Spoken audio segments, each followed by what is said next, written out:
Promosi menarik, diskaun besar-besaran dan pelbagai pilihan produk sering menjadi tarikan kepada pengguna.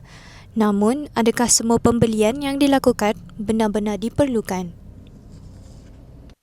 Fenomena impulse buying atau pembelian secara spontan semakin menjadi kebiasaan dalam kalangan pengguna.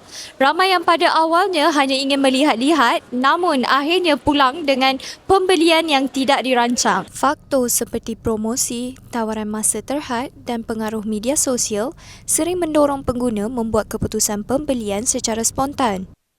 Bagi saya sebab promosi dan diskaun ni dia macam lebih menarik perhatian lah. Sebab dia kadang beli dua dapat lebih berbaloi. Sebab saya rasa saya tak nak lepaskan peluang.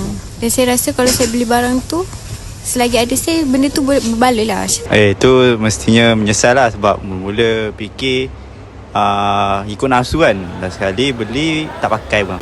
Hasil tinjauan mendapati kebanyakan pengguna pernah melakukan pembelian secara spontan.